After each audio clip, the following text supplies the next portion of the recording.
Welcome to KSPR's Survive the Storm with Chief Meteorologist Kevin Leidy, Meteorologist Lindsay Slater, and Meteorologist Bob Trihey. Now, KSPR Chief Meteorologist Kevin Leidy. They are the most powerful storms on our planet, causing billions of dollars in damage every year.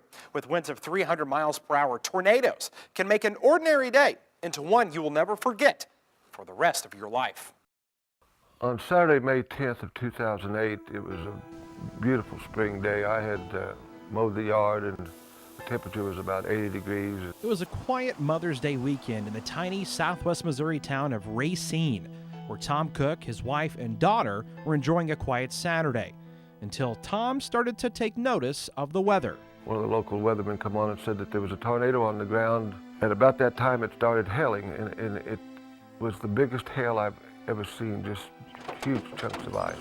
I knew something was up then. I knew something was unusual. What Tom didn't know was that an EF4 tornado just tore apart Pitcher, Oklahoma, and was headed right for his family. It got dark then, and the hail was hailing harder, and I thought, well, I'm going to definitely have some roof damage.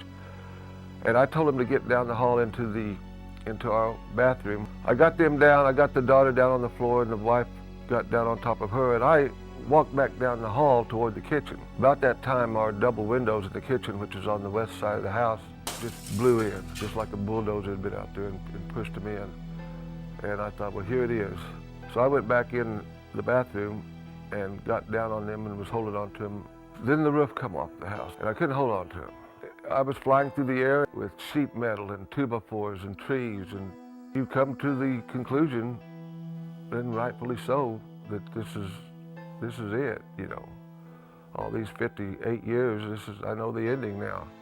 Then I hit the ground, and I opened my eyes. I never passed out. I opened my eyes and thought, God, how lucky you are. So I sat up and I looked back toward the house, trying to kind of find out where I landed, and there was no house. It was down to the concrete block. And then that terrible feeling that I've got to find my wife and child. Where are they? And I could see Ryan standing up, my daughter Ryan standing up down there. As I got closer, I could see that she was standing over her mother. She wasn't lucid, but she could talk and say, yes, I'm okay.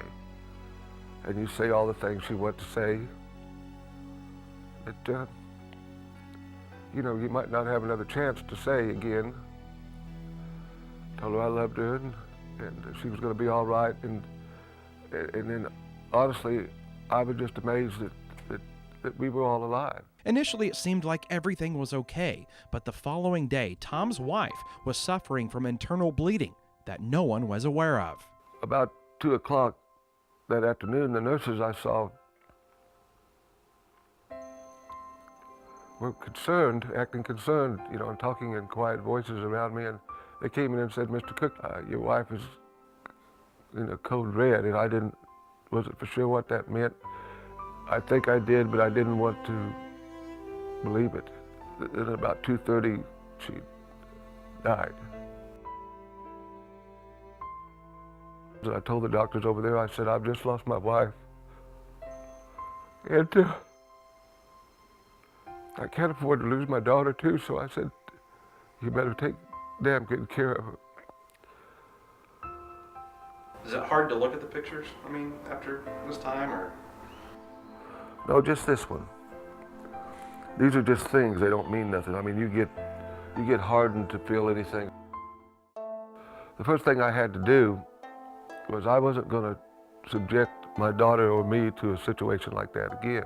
Tom decided to buy a storm shelter. But everybody said, you've done your time in the barrel. The odds of you being hit again is astronomical, and you're kind of foolish for spending that money. But Tom was about to go through it all over again because he moved to a town just 15 miles to the north.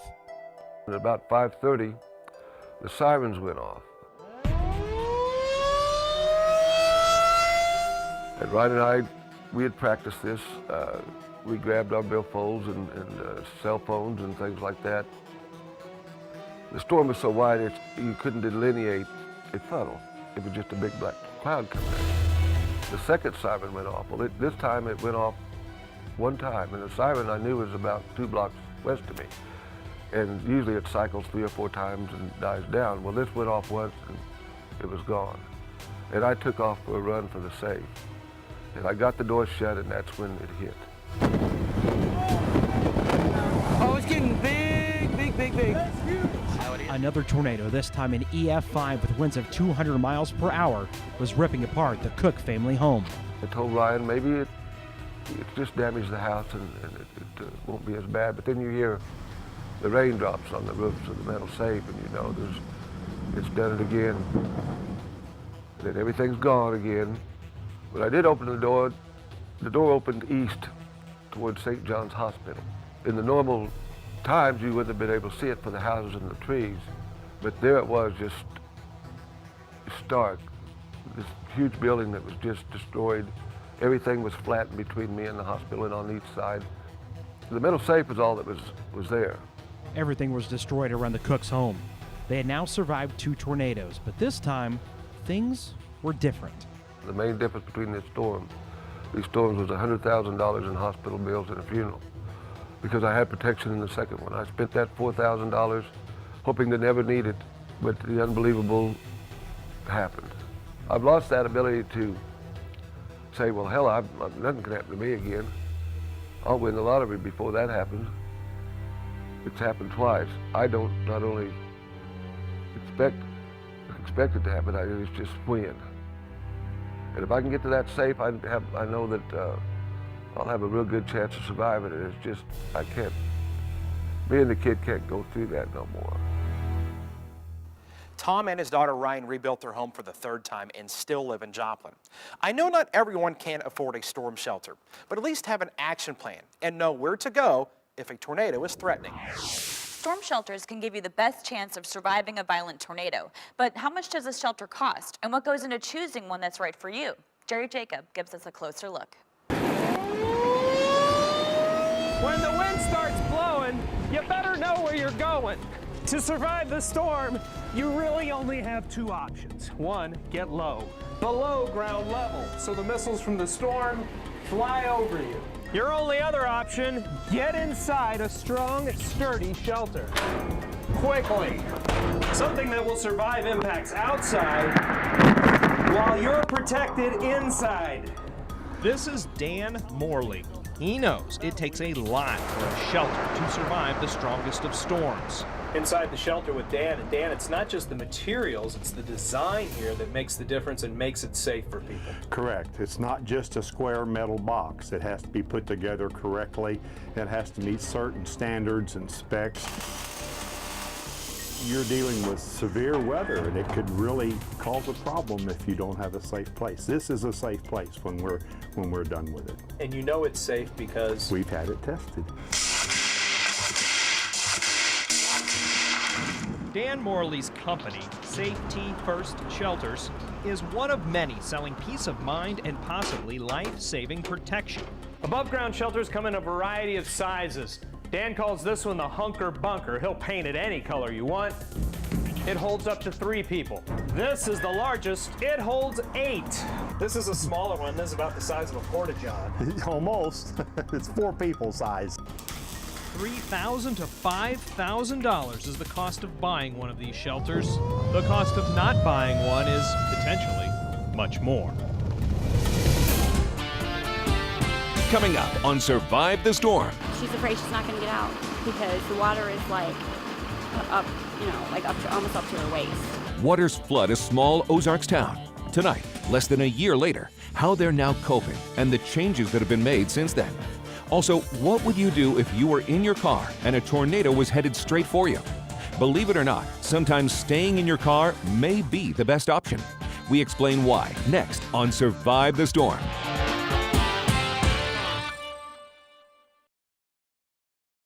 Welcome back to Survive the Storm. Here's meteorologist Lindsay Slater. Missouri is no stranger to severe weather. On the fringes of Tornado Alley, we typically see 45 tornadoes a year. On May 31st of last year, a massive 2.5-mile-wide tornado formed outside of Oklahoma City near the town of El Reno. This tornado became known for not only its track, which took an odd northeasterly turn, stunned even the most experienced meteorologist, but for his first rating of an EF5, which the National Weather Service soon changed to an EF3. Following big tornadoes, the National Weather Service goes out and does a ground survey. In the case of the El Reno tornado, looking at the damage, it was estimated of winds of perhaps 160 miles per hour. The initial estimate was based upon the Doppler radar on wheels, 200 mile per hour winds. Doppler on wheels is just that, a radar that moves around, but it's not recognized as an official rating for a tornado. The EF scale is based upon going out and looking at what a tornado has damaged as an indication of what the wind speeds were. If we start to utilize things like portable Doppler radar data, we have to make sure that it is indicative of what the wind speeds are like at ground level. The Dow actually measures winds inside of the tornado, and in the El Reno tornado, those winds were measured at 295 miles an hour, and this is between 200 and 500 feet. Here's the thing, tornadoes are assessed based on the damage they produce at the ground. So that unfortunately doesn't make the Dow an official measurement. The National Weather Service has to use the damage indicated by the storm. And in this case, it was more conducive with EF3 damage versus EF5 damage.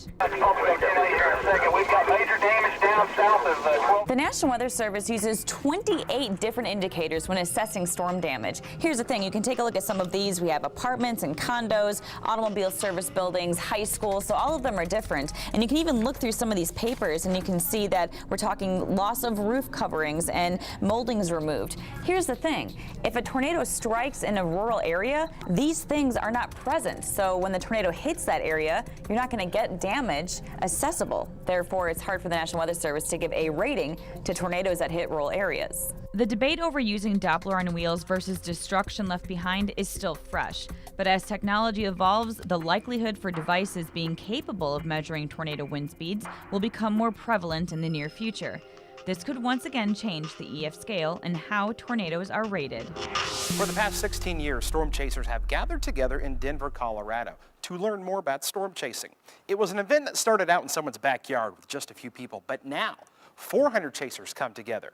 But not all chasers are alike. David Hoadley is one of the first ever storm chasers Been chasing for 57 years. and logged a ton of tornadoes. I've seen 224.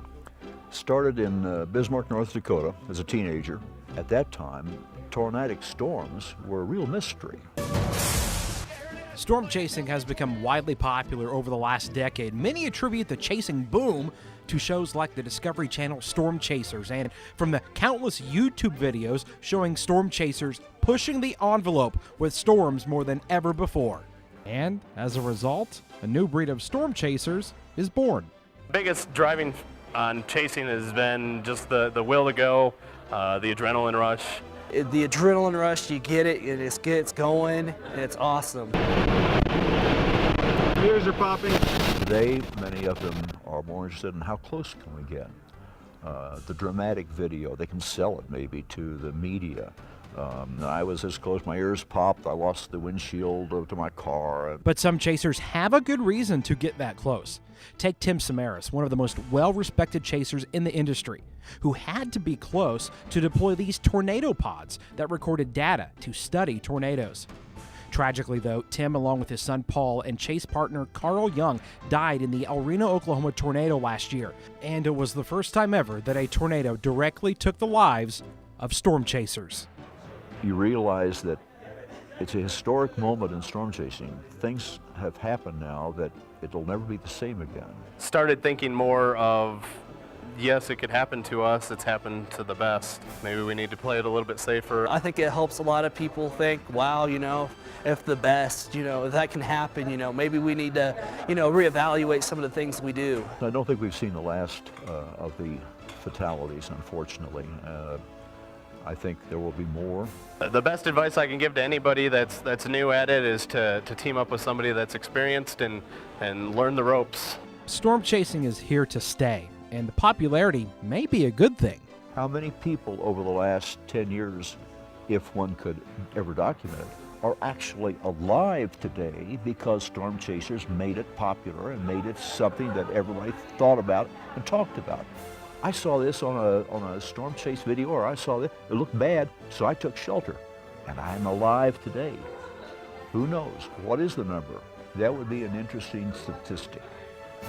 Storm chasing can be very dangerous, especially here in the Ozarks, where hilly terrain and trees can often obscure a tornado.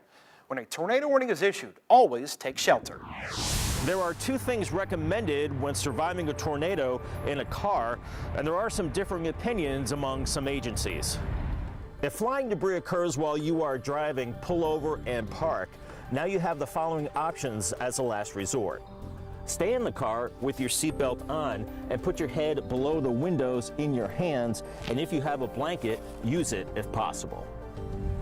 If you can safely get noticeably lower than the level of the roadway, exit your car, get on your knees, and cover your head with your hands. Your choice should be driven by your specific circumstances. Coming up on Survive the Storm, so much technology, how we're keeping you connected with the weather, and the winner of our storm shelter. Stay tuned. Survive the Storm returns after this.